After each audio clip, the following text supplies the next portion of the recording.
Welcome to this special edition of Daily Pulse, where we keep your finger on the pulse of the latest breaking news and the news they're keeping from you. Brought to you by the Vigilant Fox and Zeee Media. I'm your host, Maria Zeee. We recently told you about a Canadian veteran who dared to step into the woods despite the government in Canada threatening people with a $25,000 fine for walking in nature because there were fires happening in a different part of Canada. That man was Jeff Evely, and the fine turned out to be actually over $28,000 because, taxes and victim fees. Here's a refresher of that incident. This is the DNR office on Mountain Road in Coxheath, Nova Scotia, and this is not the woods. But back here, this is the woods. So I have a couple of conservation officers with me right now who are not on camera but have advised me that if I go into the woods, if I defy their orders to go into the woods, then I will be fined, and they also said that they would double my fine to $50,000. So I'm going to walk down here and go into these woods.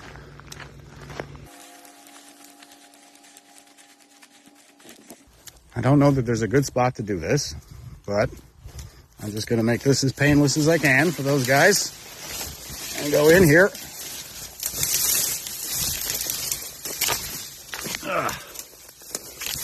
And they have me on camera as well,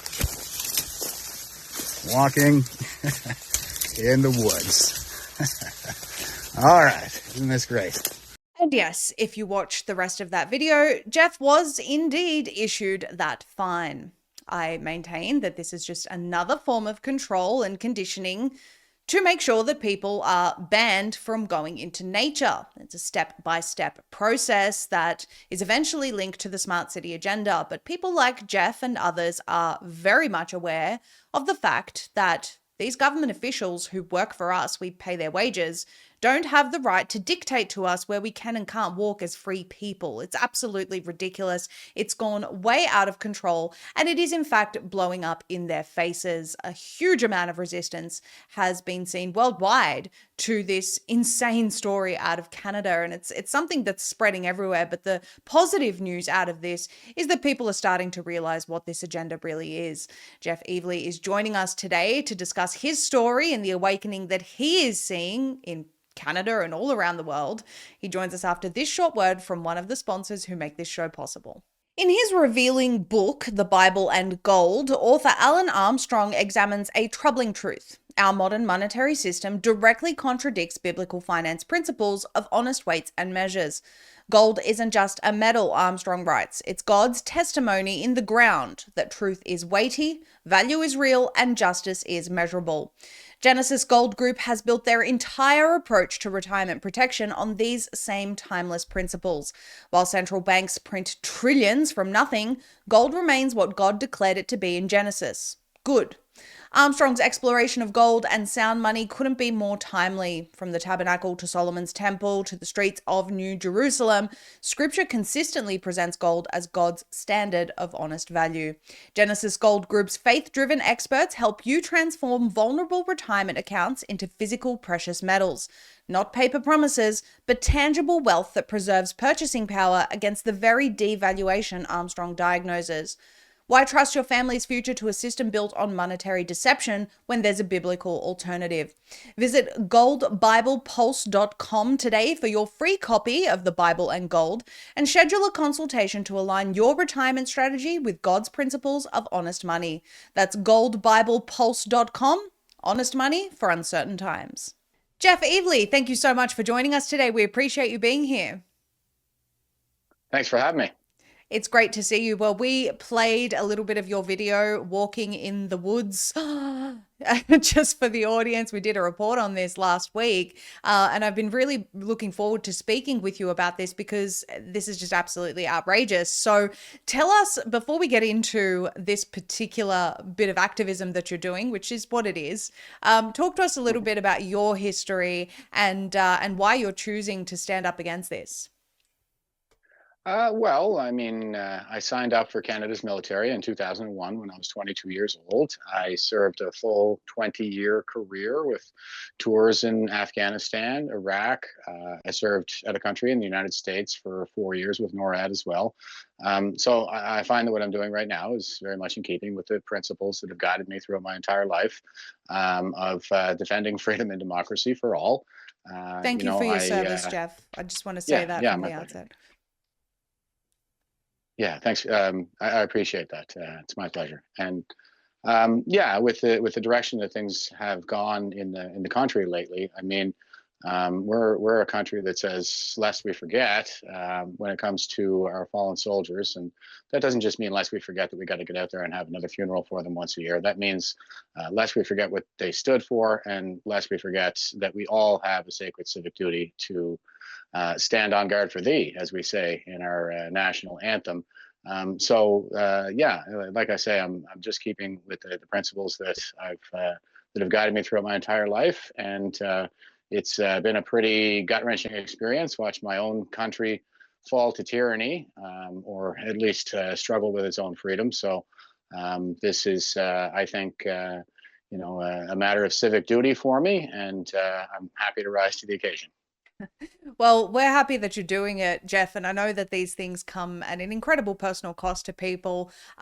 So we appreciate that. You've also previously been involved in the trucker convoy and various other aspects of activism, if you will, or standing up for the people. When did you first notice that there was something very, very wrong? Honestly, it seems like I've been tracking this pretty much my whole life. I've been watching the slide. It kind of goes slowly at first and then all at once. I really started talking about things in terms of Orwell's warning, I think probably around 2009, 2008.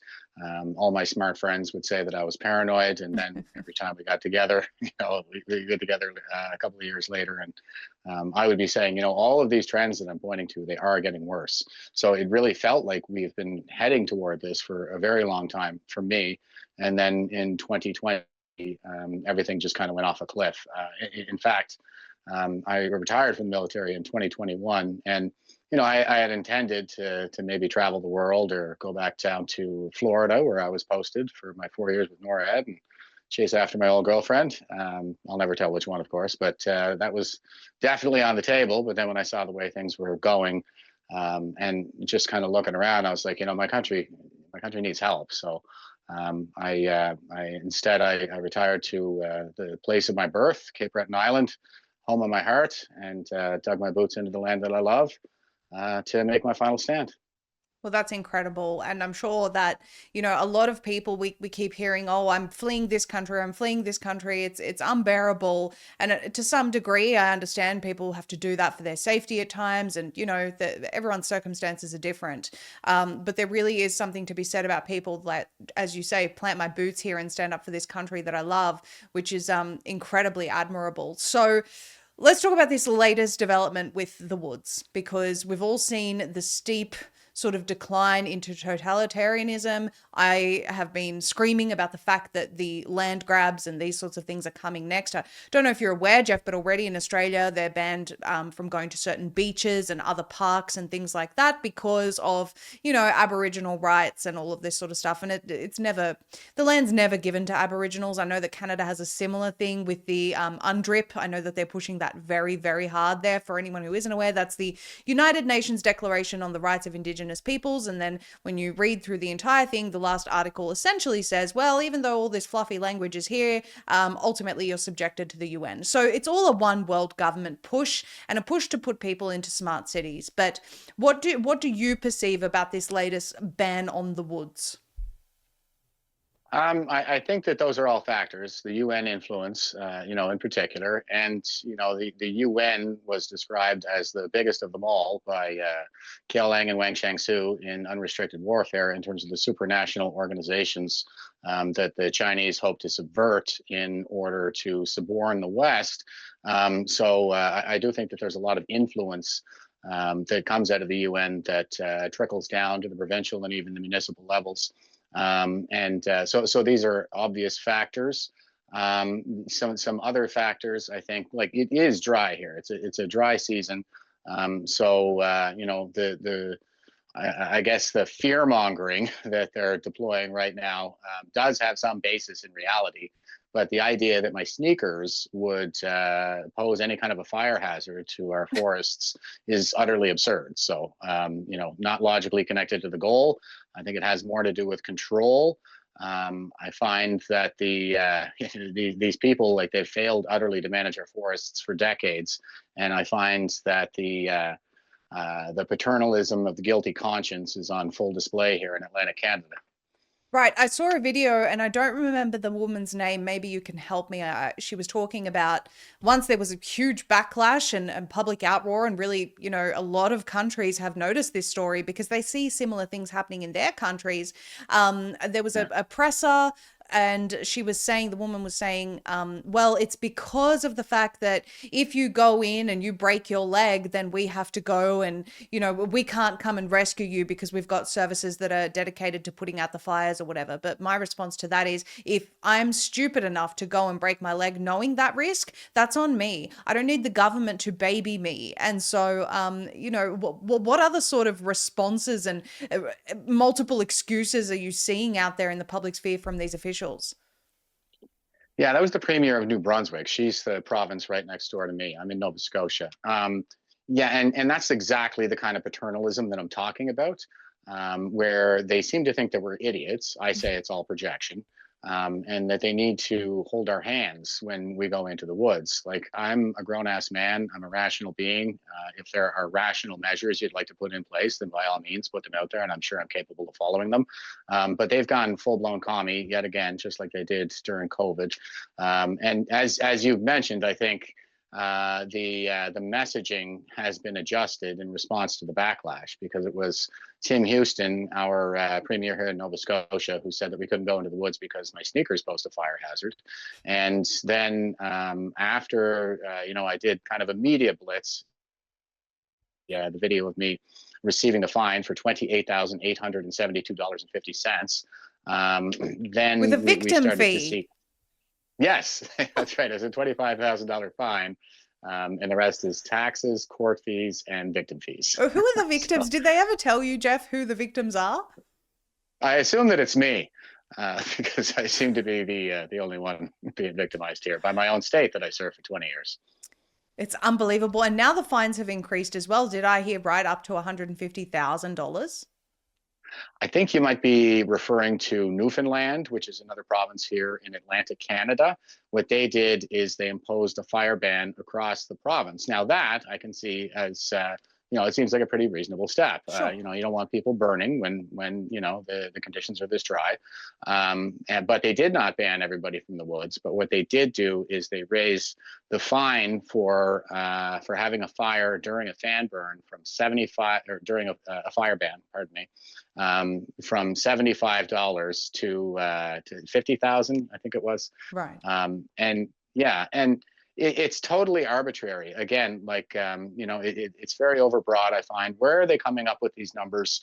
How is it that they have the power to just on a whim arbitrarily come up with these massive bankrupting fines? And what I found the most chilling about that particular announcement was when they panned over to the senior bureaucrat. I don't know if she was forestry, probably, but she was sitting there and saying, you know, I hope that people will seriously consider the impacts to their family if they get one of these $50,000 fines. And when they can't pay it, they have to do 6 months in jail. That's what else they did. They didn't they even upped the sentence from 1 week to 6 months. And she was like, I care so much. We're doing this because we care about you. We need to control everything you do, because we care, and we don't want to see bad things happen to you. So very creepy. My hope is that now that we have some international attention, maybe these utterly lacking in self-awareness, throne sniffing sycophantic professional ass coverers can possibly see themselves, because I know they're the good guys in their own story. But now, once the international community, once they see how horrified everybody is with their reprehensible conduct, maybe they'll back off, because they are image obsessed. You're right about that. And we have certainly seen some backtracking on certain aspects of this agenda. I always think they have another trick up their sleeve somewhere, but it's certainly public backlash certainly does work. And so we need to keep that up. And we need people to keep standing up against this. One thing I was very, very surprised about is that a lot of these areas I'm hearing, maybe you can clarify, that are now off limits to the public are being mass sprayed with glyphosate. Now, whether that's happening now during the ban is really tough to confirm. What I can tell you is that and even the locations where they have sprayed is tough to confirm. And I want to be perfectly candid here. Like, I'm not very smart on this issue. This just kind of fell in my lap. It was one that I was sort of aware of on the periphery, but other people were handling that, and I was kind of handling my own thing. So I said, okay, it's covered. But now it's like it's front and center. So yeah, they use this glyphosate, which is essentially raid, and they spray it all over the forests. And the idea is to kill off everything that is not a coniferous tree, because they want that for the softwood. They don't want all the other species in there. The biodiversification that actually makes the forest more resilient, especially to things like wildfire, because hardwoods take longer to burn. They're slow burning, so the fire will move more slowly. Anybody who's ever thrown a pine bough onto a bonfire knows that it crackles and it throws embers. So they tend to burn right up, and our forests are now less resilient to fire. But the government of Nova Scotia did approve the spraying of glyphosate onto our forests. We know that they made the approvals in 2024 and 2025. And when Tim Houston, our premier, was asked about it specifically at a press conference, he said he didn't know anything about it. He said, I don't know if they're spraying, I don't know either. And he's really being asked, like, with all these other measures that you put in place because you're so afraid of fire season, was this one of the measures that you imposed in order to, to stay out of the way of the firefighters like the rest of us, in order to prevent the woods from becoming any more of a tinderbox? And he was like, "Oh, I don't know. I don't know if anybody did that. That's his job. Like, Right. he should know whether or not he put his ban in." So it's all very suspicious, and they have been doing it in New Brunswick, which is the neighboring province that we just mentioned, and they've been doing it there for decades. And they have a very mysterious neurodegenerative disease that's been going around there. There are reports on it that the government has already done. There was a public health officer who was championing this issue. She's been removed. She's no longer there. So, and there's a big company in New Brunswick, the Irvings. They make a lot of pulp, and that's why it's got to be softwood, is because the Irvings make pulp here in Atlantic Canada. And then they're also an oil and gas company, so they're a very big company. So we have this public health officer who is looking into why New Brunswickers are suffering from these awful degenerative conditions. And they're in clusters. And when I looked at it, it sure looked like the areas where they had been clear cutting, which would have been the areas that they were spraying. That's what they do. They go in and they clear cut the area, then they spray it with the glyphosate. So the only thing that can grow back is coniferous trees. So when I was looking at the clusters that the public health office had put out there, they had a map, and then I started looking at where they had been clear cutting, and I was like, okay, like, this seems to overlay pretty closely. So I think we need to take a much harder look at this. I'm not the kind of guy that likes to leap to conclusions, but there is definitely reason to be suspicious about this, and we need to get a much closer look at what's really going on. Yeah, absolutely. Where there's smoke, there's fire, is what I've learned. And when you're getting rid of the person investigating this, that's also very suspicious. I want to ask you, Jeff, about your perception about because what you're describing is pretty much the story across every single nation, and we've certainly seen this. You know, as you rightly point out, the warning signs have been there for years. I've kind of been looking into all of this since childhood. I was very fortunate to have parents who taught me all about not trusting the government, you know, from birth. But especially since COVID, we've had this huge acceleration, and it hasn't really gone away. And that's, by the way, articulated in the Rockefeller lockstep documents that say past the virus, the governments will continue to accelerate this surveillance state. And it's the case everywhere. And everywhere you have a conspiracy of this nature where there's a ban on going into nature, plus there's a poisoning of the people, plus there's officials that are looking into this that just keep getting taken out. What I'm trying to say is it's just a pattern worldwide. What do you think is enabling this pattern? How come it's happening everywhere, and how does it continue to happen like this? Well, we're in a fourth turning. This is something that demographer and economist Neil Howe wrote about back in 1991. He published a book called Generations with Bill Strauss, who was a master of literature. And they came to the conclusion that we're basically in this four-generational cycle of civilizational crises, collapse, and rebirth. So every four generations, we go into this massive crisis that threatens our civilization. So there's COVID, and then you go back, you'll see World War II, the American Civil War, the American Revolution, and so on. This goes basically all the way back to the Garden of Eden. It's something that's been going on since we were hunter-gatherers. So yeah, what we see is we're in this full-blown crisis right now, and all of our institutions are basically in a state of collapse. And it has everything to do with the demographics that are in play. So what happens is after a civilization surmounts a major crisis like the Second World War, things go back on the upswing.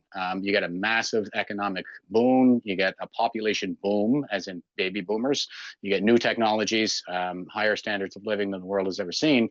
But those baby boomers, it's always the generation that's born in the wake of the crisis.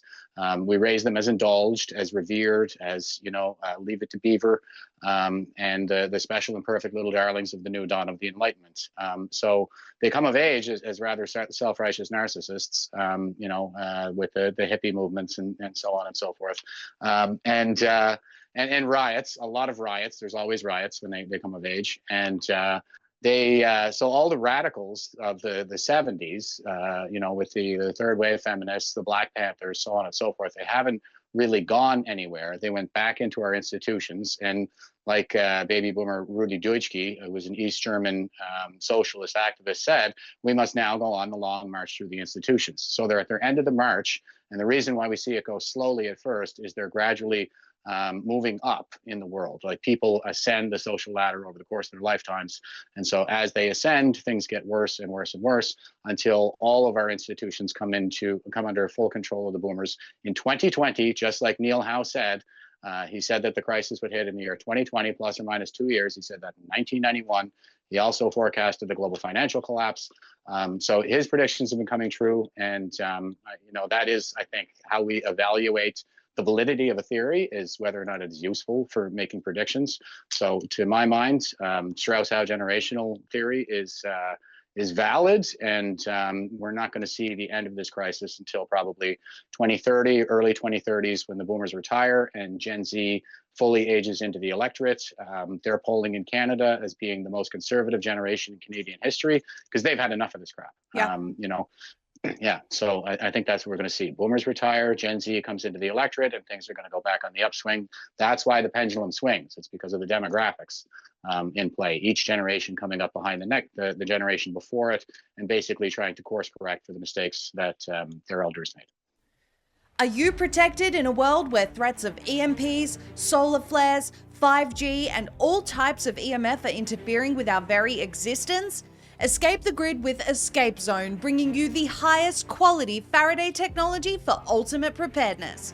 Choose when and where your devices are detectable. Faraday bags protect you from EMPs, car theft, card and device skimming, identity theft, tracking, Bluetooth, and GPS.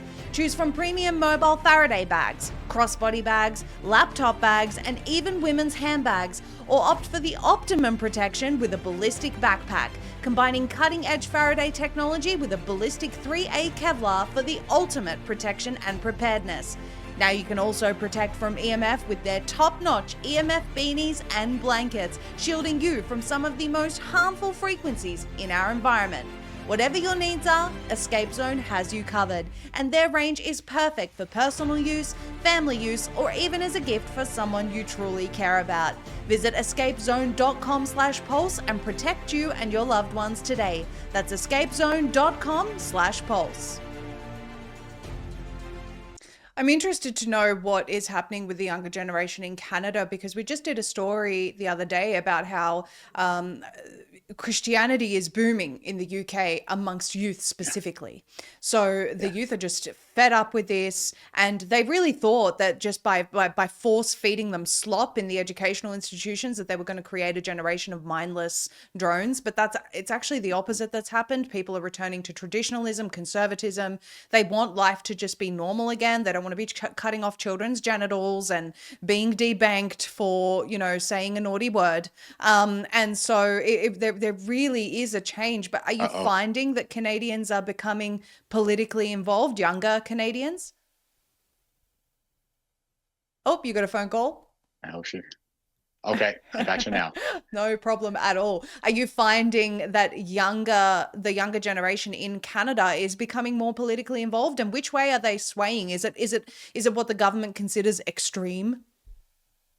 Yeah, absolutely. They are the most extreme generation, if you ask me personally. Well, it's not just my personal opinion. This is the polling data that we have, and they hold like mock elections in the high schools across the country when we're in a federal election, and every single high school in the country elected conservatives. So once they get into voting age, we're going to see things really kind of turn around for us. But in terms of their engagement, it's actually quite incredible, I find, because I ran in the last federal election with the People's Party of Canada, which is the only legitimate right-wing party in Canada. The Conservatives are really just liberals in blue suits. And they voted for the kind of child genital mutilation that you just mentioned there. Our entire parliament voted unanimously to jail any parent for 5 years if they try to protect their child from those butchers, if they take them to get counseling instead of a sex change. So but the young people with my political party and People's Party, we are the youngest party demographically. We have our own youth wing called New Gen, and I've been doing a lot of work with those guys, and I think that they're amazing. They're very smart. They're really based, no BS, very tech savvy. And they're team players, like real team players. I was like, have you guys been in the military or something? Like, this is insane. If I'm if maybe, because everybody has blind spots, and I tell them, like, communicate, tell me what you see, and let me know if I'm forgetting something, if I'm letting any balls loose. And they do. They cover me off all the time. They see things that I miss. I think they're really smart, and based. I think they're going to be a wonderful generation. I'm really excited for them. What do you perceive that the system is going to do, knowing that this is the wave that's coming? Because what I'm seeing, Jeff, and we just reported on this week as well, now digital ID is being introduced as a way to combat pedophilia online. And it's like you have the resources to come to someone's house if they post something on social media that's critical of the government, even from an anonymous account, but you can't take down pedophiles online. So now everyone has to be subjected to a social credit system online in order to combat the pedophiles. I mean, it's the most ridiculous narrative I've seen, but this is the same sort of excuse that's being used in Australia. By December, they're going to have to identify themselves to do a Google search, for goodness sake. So I'm seeing a lot of the preemptive steps to sort of squash any future resistance. What are you seeing, and how do you believe people will overcome it? I'm seeing basically Minority Report across the board. That's what's happening with the woods ban. Because arsonists exist, they treat me like an arsonist. That's what really happened. We had massive wildfires here in 2023. They all went out leaning into the climate change narrative. We had Sean Fraser stand on the House of Commons saying it's our fault for driving cars. And we need to pay more in taxes, carbon taxes, to keep wildfires from happening again. Then it came out that it was arson. So now they haven't been leaning into the climate narrative as much. But what you see is now, because these arsonists exist, I can't go into the woods because I'm an arsonist until they know better, I guess. And you see the same kind of thinking, like Ursula von der Leyen was talking about the CBDC and saying, yeah, we have to do CBDC now because we let all these terrorists into Europe in order to track all this financing. Yeah, you guys did that. You created this problem, okay? Like now they're making it my problem. The whole thing is upside down and backwards. It is incumbent upon every leader to safeguard the well-being of the people in their charge. And that doesn't mean that you strip away freedom. That is their answer to everything, to every problem, is to strip away freedom and basically make us conscripts in every little hole of society effort that they come up with to serve their agenda. And I'm like, you guys work for me. I'm not supposed to have to worry about this stuff because I pay you so much in taxes to worry about it for me. And every time I turn around, I'm being conscripted into the next war on climate, the next war on COVID, war on gender, whatever it's going to be. Yeah. I find that attitudinally, they think that they're our masters and we are their slaves. Yes, that's certainly how they behave, and I'm forever reminding people that we literally pay these people's wages. They tax us through the nose for those wages. The relationship needs to be turned around. I'm interested in your perspective on this because I know that Canada has struggled with mass immigration, legal immigration, by the way. And I'm seeing that this particular issue is waking people up more than COVID did. Is that your perception? Yeah, I mean, COVID is invisible to the human eye, but hordes of jihadis from shithole countries are not. We have mass immigration, like the gates completely flew off, and we let everybody in here, especially during COVID when everybody was locked down. That was when we saw the real spike in immigration. And I'll throw back to the CCP and kind of what I think is the center of gravity in all this right now globally, because like I said, like they said they talk about subverting the UN, and a lot of these policy documents that you see coming out on things like replacement migration. That's what they're advocating for, is this. Mass immigration to fill the ranks of the working class, basically because like we do have this demographic crisis in play, and this is part of the fourth turning where we have the baby boomer generation and they don't have enough kids to support them when they're older. Things get more expensive the more they move up, so people have less and less kids as we come along. So we didn't actually have enough kids to kind of keep the whole system afloat, to pay the pensions, basically, is what it comes down to. It was a choice, my understanding anyway, based on a report from the Fraser Institute, was that the previous government, like not even the previous government, but the Stephen Harper government, it came down, he tried to raise the retirement age to 67 to cover off the unfunded liabilities of the Canada Pension Plan, and everybody went berserk and he got kicked out of office. And the alternative to that was mass immigration. So now we see that. And weaponized migration is a key line of attack described in China's unrestricted warfare strategy. It's a book available on Amazon by a couple of Chinese colonels, Kiao Lang and Wang Shengsu, and they sketch out the whole plan for just sabotaging the West, essentially, subverting, suborning, and sabotaging, weakening us from within until we just kind of collapse on our own. And I do think that the weaponized migration, especially in light of the fact that they brought in like 17,000 criminals from India. We have like ISIS brides coming back. We're bringing in Gazans now. So it's not even like it's a replacement worker population. Like this is a permanent welfare class or criminal class. That's what it is. Yes. Yeah. Yes, same thing in Australia. It's destabilizing. In Australia, the UK, it's everywhere. It's everywhere. Yep. And what we're finding, and I saw even here in the United States recently, an Indian truck driver went and killed some people. We have Australia now has the highest road toll in history in Western Australia because of all of these Indian truck drivers who, I think the ones in the US didn't even pass the test. They couldn't even pass the test because of the fact that they didn't speak English. How can you allow these people to drive on these roads? I mean, it's absolutely... Jeff, I could talk to you all day about all the issues. You understand all of these.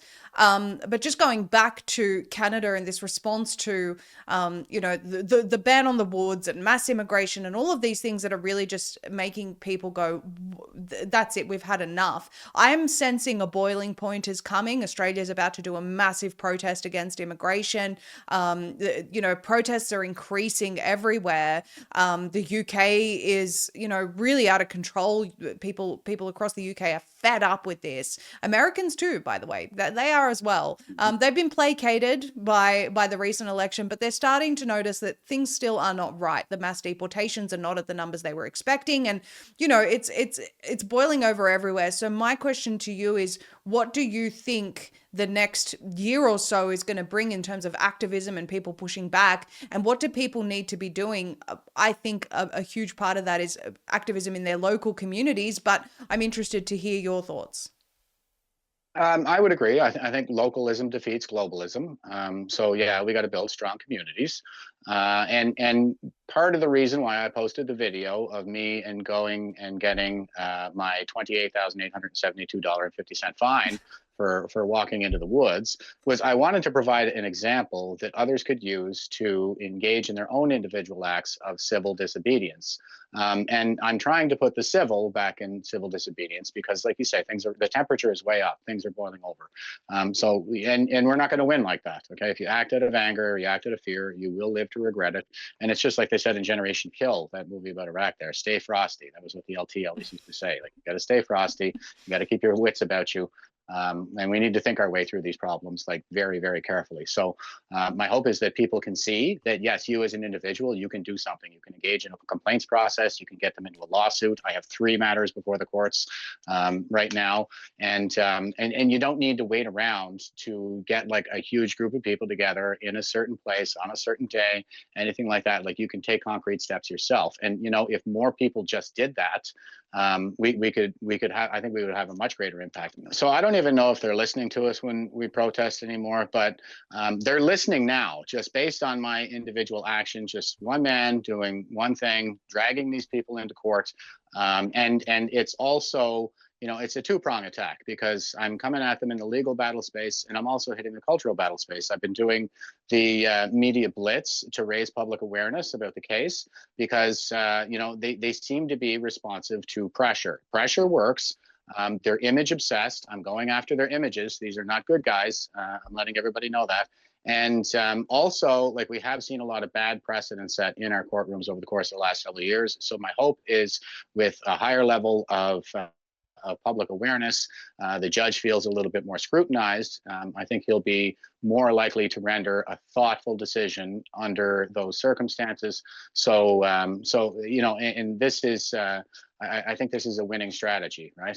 It's not necessarily going out there and protesting so they can continue to ignore us. They can't ignore a lawsuit. They can't ignore court proceedings. So you don't have to, get into a court. You don't have to raise a lot of money for legal fees or anything like that. There are other systems, human rights complaints, all kinds of different things that you can do to engage the system in a way that has teeth, that's going to hold these people's feet to the fire, and you can't be ignored.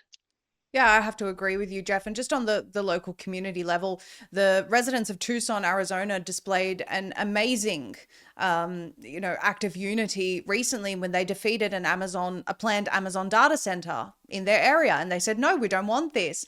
And, this is going to have horrible effects on their community. It's going to drain their resources, drive up costs. Why should they be subjected to that? My argument is these data centers should be built near water, and the companies that are building them should be footing the bill for their own desalination process rather than depending on the local water supply, just as an example. And so we can do these things. Tucson demonstrated it. You are one man demonstrating that it can be done. And I really think we need more of this local action to protect our communities and insulate them from the powers that be. I want to bring up your X for everyone. It's at Jeff Evely. At Jeff Evely is where you can follow Jeff. And I recommend you do so because we need more people like him to be speaking out. Any other links that you want to mention, Jeff?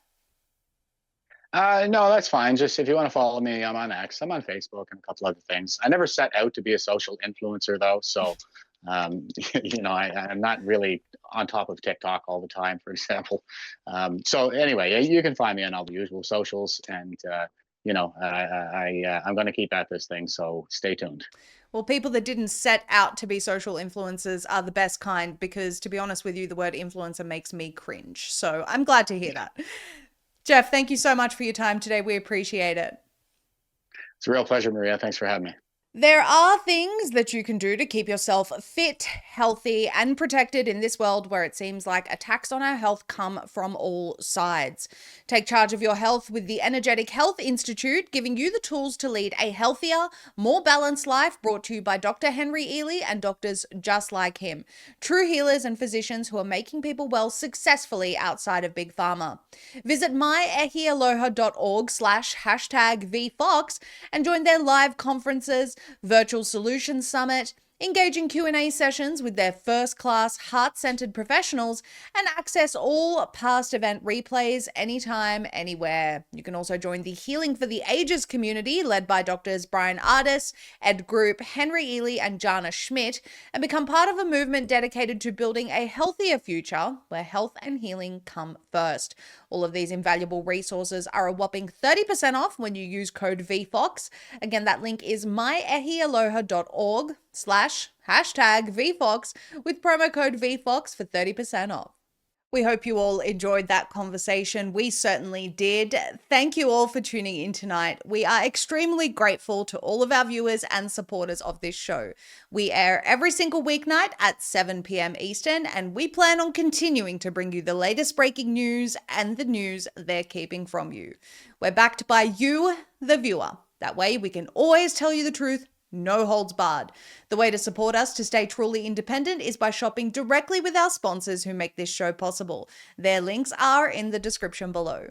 Make sure to follow Vigilant Fox on X at Vigilant Fox, as well as Substack to stay up to date with the latest breaking news. Follow Zeee Media on Rumble, where we also air this show each weekday and post our other deep dives. Follow at ZEE_media on X. And as always, all of our content is also on zeemedia.com. Join us every weeknight at 7 p.m. Eastern. Tell everyone about it. And as always, keep your finger on the pulse with the Daily Pulse. Have a great weekend, everyone. Good night.